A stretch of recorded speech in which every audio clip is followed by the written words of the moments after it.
Hello everyone, this is an introduction to Python for the beginners part 1. First of all, what is Python? It is an object-oriented high-level programming language. It is very interpretive and interactive language. The latest version is 3.8.3 which you can download from python.com.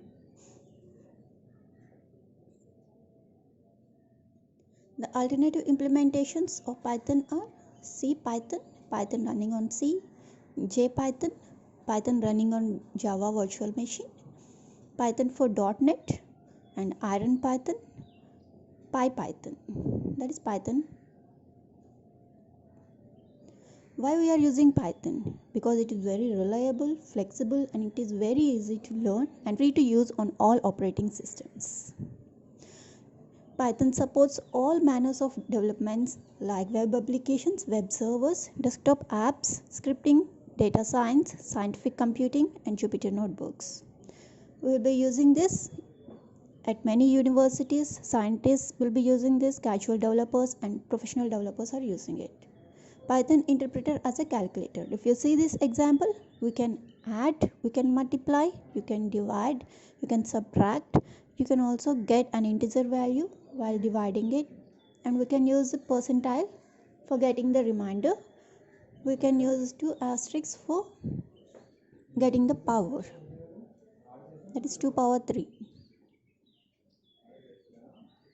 Python also has built-in support for complex numbers and use J to indicate the imaginary part. A value can also be assigned to variables like as given below. The two numbers are given and they are assigned to alphabets and they are multiplied. That gives you a result. It is very easy to use.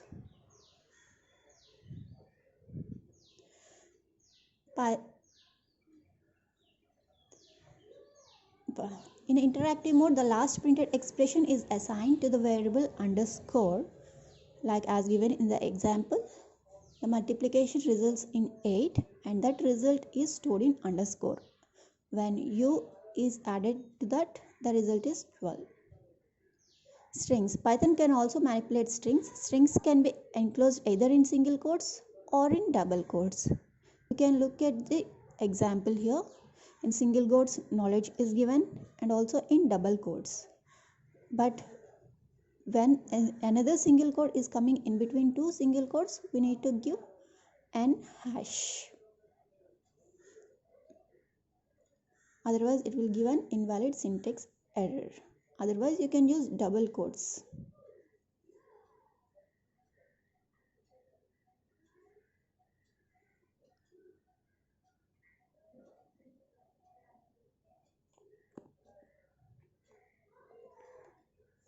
The print function produces more readable output. If you look at the example, k is given by first row /n, second row. If you give print, /n will be taken as a new line.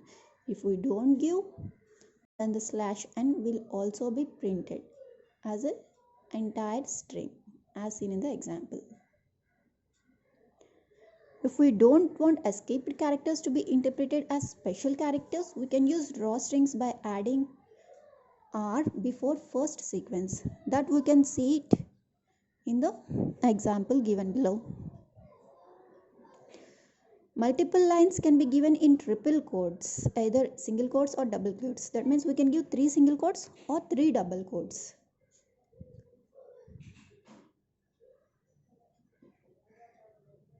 Strings can be concatenated using plus and it can be repeated using asterisk. If you look at the example, 2 times PA plus YA, which is giving the answer as PA, PA, YA. This is string concatenation.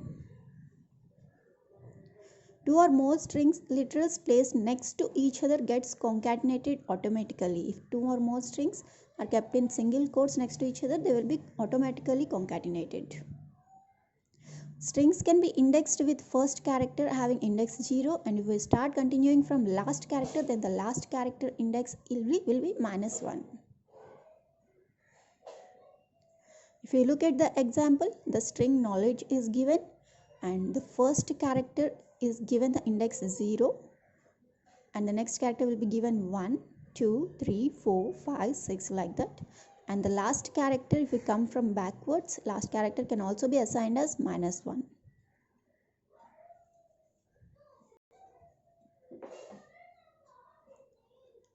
Slicing allows you to obtain substring. Syntax word start is to end. Start index always included and end index will be excluded.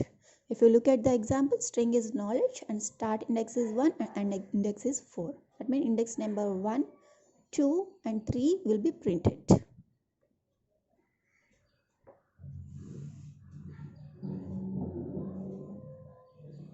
Omitted start index defaults to 0 and omitted end index defaults to the size of the string being sliced.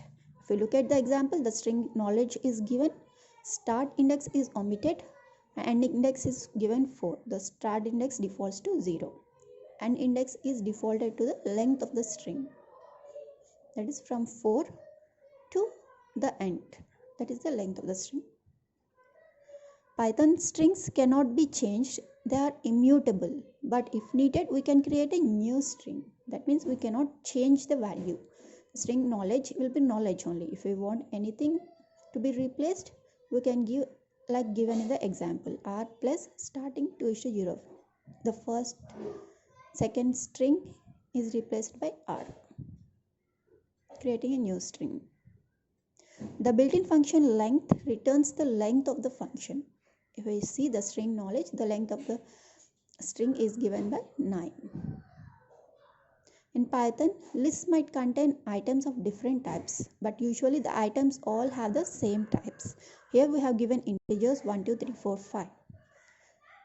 This is taken as a list.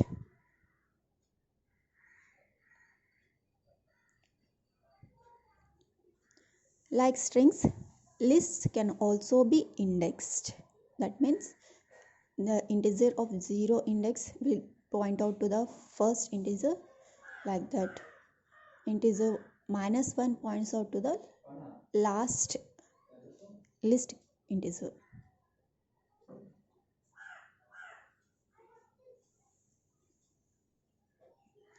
Like strings, lists can also be sliced. The integers 1, 2, 3, 4, 5 are given. If we give the slicing integers 2:5, it will start from 2.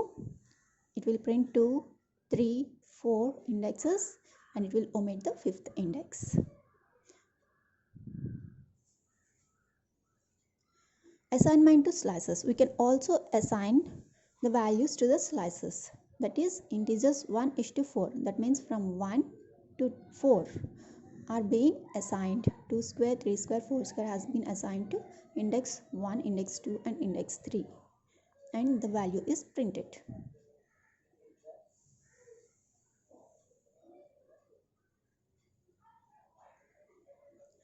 Lists also support concatenation. If you want to add some more integers, we can add it to the integers 1, 2, 3, 4, 5. Strings are immutable, but lists are mutable. That is, the content in the list can be changed. Integers 1, 2, 3, 4, 5. Integer of 4 can be changed to 10. If you print integers, the value has been changed. That means it is mutable.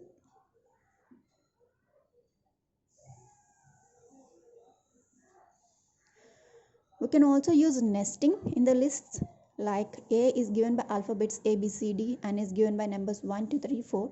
We can nest both of them, like x is equal to A, comma N. A is alphabets, all the alphabets, comma 1, 2, 3, 4. That is the numbers. And if we want x of 0 will be the first list, x of 1 will be the second list. If we give x of 2, it will say index is out of range because there are only 2. The x of 1 is giving 1, 2, 3, 4. X of 0 is giving A, B, C, D here. X of 0, 2 is giving C. That is in 0, it is the second value. We can also use append to append the value as given integers dot append. Inside the brackets we have given 6 square. The integers is 1, 4, 9, 16, 25. Now 36 is also appended there. That is, we are adding it to the list. The length can also be found using the function length of integers. It will return the length of the list. For more videos, subscribe to my channel. In the next videos, we will see how to use if statement, for loop, while loop, and little bit programming. Thank you.